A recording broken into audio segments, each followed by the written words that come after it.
Halo guys, ketemu lagi dengan saya di Evlo Channel.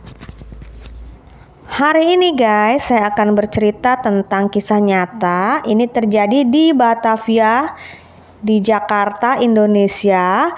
Dulu pada tahun 1912 guys. Ceritanya begini guys.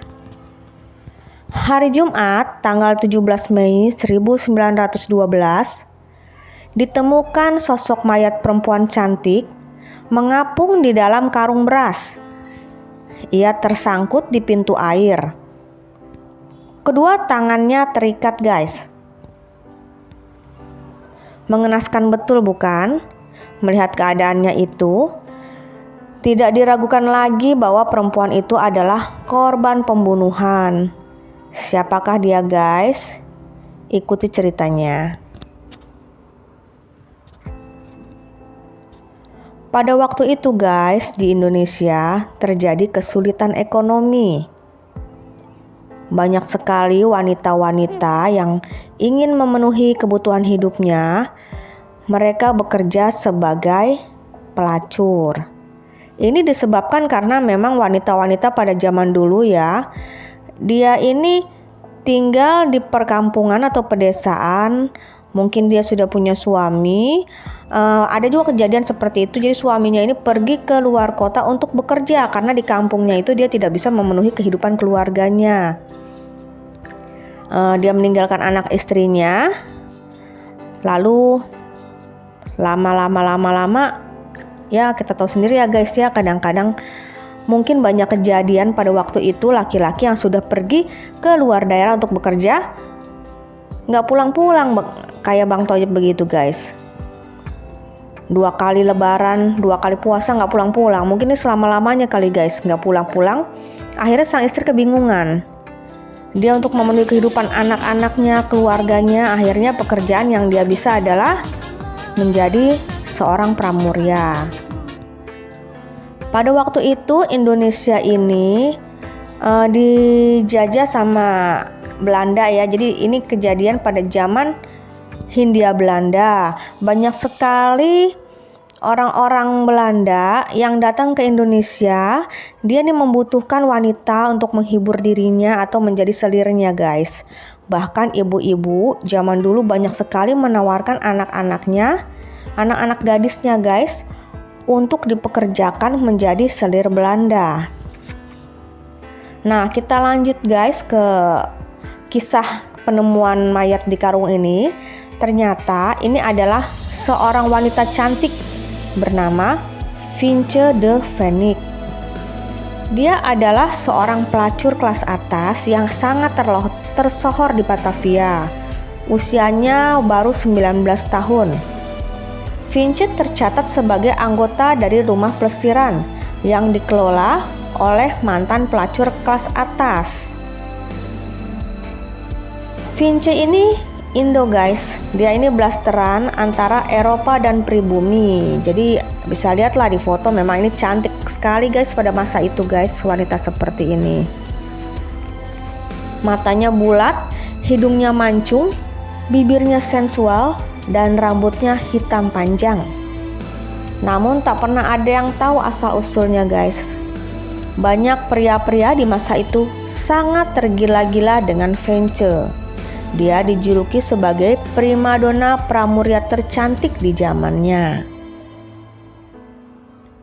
Pelanggannya siapa lagi guys kalau bukan para petinggi company yang berkocek tebal.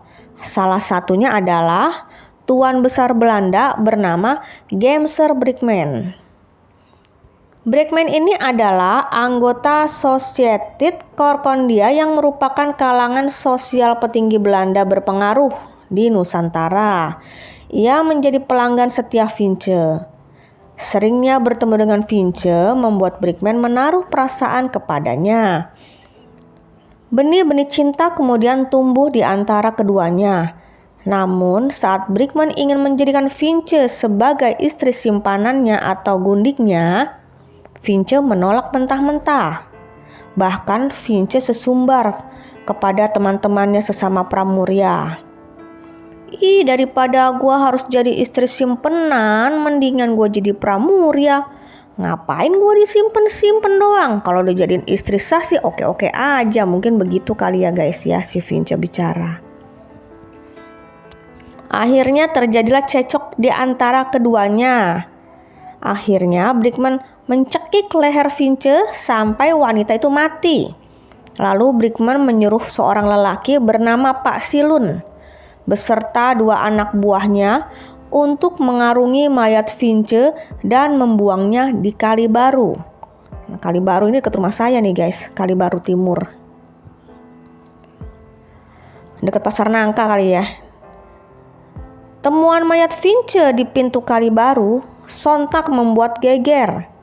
Masyarakat Batavia pada saat itu menjadi keheranan karena jarang sekali pada waktu itu mayat ditemukan di daerah Batavia.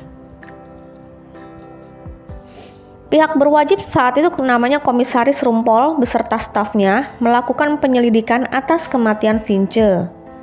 Berdasarkan hasil pemeriksaan diketahui bahwa Vince itu adalah langganan tetap menir Brickman.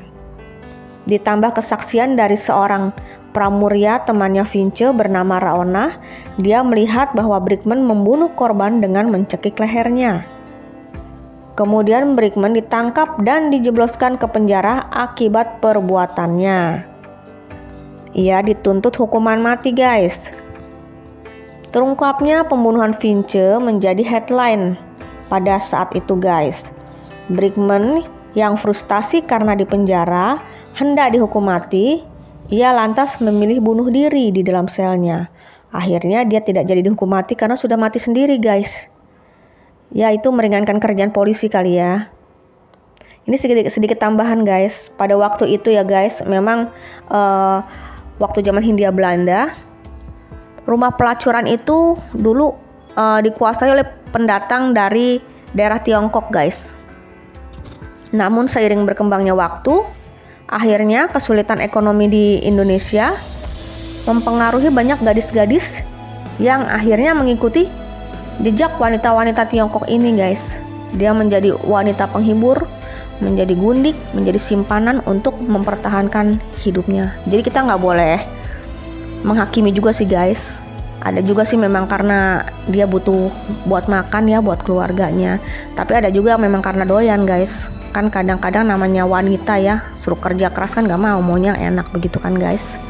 Tapi itu terserah mereka ya guys ya, karena segala sesuatu itu kan pilihan hidup masing-masing orang. Jadi kita hanya menghargainya saja guys. Yang penting diri kita jadi orang baik aja deh, dan tidak merugikan orang gitu ya guys ya. Sekian cerita dari saya. Jangan lupa subscribe dan like-nya ya guys. Nanti kita akan bertemu di cerita selanjutnya. Bye bye.